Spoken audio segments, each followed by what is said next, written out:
Andeshia Farid is a remarkable woman. From humble beginnings, she has amounted to what many from privileged backgrounds can only dream of, especially when coming from Afghanistan.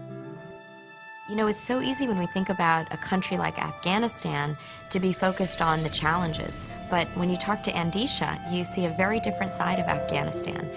You see a proud and extraordinarily passionate woman who believes the best is yet to come. I think she understands probably more than many people what it's like for parents to have to make the choice to give their children up to somebody else to raise because they can't feed them and they can't offer them basic security. Most of the children in the orphanage program, they have gone through a very sad and bleak life. They lost their parents or one of their parents during the war. They are the victim of child labor. They have been abused sexually or emotionally. Security threats everybody's life in Afghanistan. For the children particularly, I think it's one of the biggest responsibilities on AFCECO and on my colleagues and on the staff living in the orphanage. So Andeshia started the Afghan Child Education and Care Organization, which runs 10 orphanages in Afghanistan and Pakistan. Her unprecedented work has caught the attention of one of the biggest networks in the U.S., NBC. We brought you a story that has since become one of the most popular we have ever done in terms of viewer response. 67 girls and a handful of boys, and every child here came from tragedy. Otherwise, they wouldn't be here. Most of them have lost parents to war, 30 years of it, attacks by the Taliban, even U.S. bombing after 9/11. But there's never been a happier place that rose out of so much tragedy. They came from different backgrounds, mostly, of course, very sad backgrounds. This news report brought in a terrific response from across America. I just ran from home to office to check the emails. Most of the emails were donations, one-time donations, and sponsorship, new sponsors for the children. You know, it was some sort of surprise for everybody to receive, you know. They received so many emails at the orphanage, Andeshia feared their computer server would be overwhelmed with offers to sponsor these children. The money is still pouring in. Nightly news viewers have donated over $50,000 so far. That guarantees these children food, shelter, and education, and the ability to live independently knowing they are loved. A sponsorship program, and I can feel a very positive and a huge impact on the life of the children in our orphanages, how their knowledge improved. For example, the first time a child gets sponsored, the most important thing for them is to know that where the sponsor is from.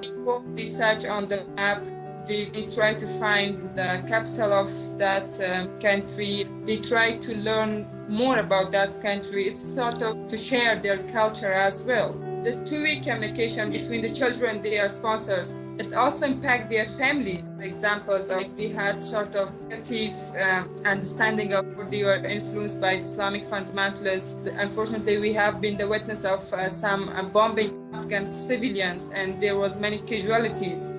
But when they see on the other side that there's people who care for their children, there's people who provide the education facility for their children, there's people who give really the life for their children, this also changed the families as well.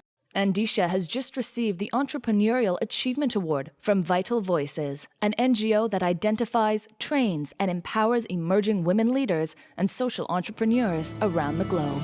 The skills that a business entrepreneur requires and the skills that a social entrepreneur requires are not all that different. They all have to identify a need, figure out new ways to serve it, secure resources, bring people together, and really come up with novel ways to address complex problems. That's what all entrepreneurs do. Last night in Washington, they honored Andeshia Farid. Andeshia Farid, an extraordinary woman from Afghanistan who's taken great risks to educate the next generation, one girl at a time. And together they point the way to a future where progress is shared and prosperity is sustainable. So together, they represent the incredible talents of women entrepreneurs and remind us that countries that educate and empower women are countries that are far more likely to prosper. I believe that. Today, she poses with Hillary Clinton, but Andeshia Farid comes from a very different past. She spent her childhood living in refugee camps outside of Afghanistan. In Pakistan, she began tutoring other Afghani women and children who had no place to learn. Andeshia moved back to Kabul in 2007 and started the Afghan Child Education and Care Organization, supported by US-based charity Help International. Today, AFCECO helps over 450 children of diverse ethnicities. Her whole strategy is around building a new generation of leaders for Afghanistan and not letting these young boys and girls feel sorry for themselves, but rather feel that they are chosen. They are very special, and that with the right education and love and support, they can help our country, fulfill its potential. When I see all these girls or the boys or the small children, when I see their happy faces, I see a future in them, and a bright future. And I'm sure I'm doing a difference for Afghan people. As former United Nations Secretary General Kofi Annan once said, to educate girls is to reduce poverty. With people like Andeshia helping future generations, Afghanistan certainly stands a chance at becoming a very beautiful place again. For more information on how you can help, please visit www.afceco.org today.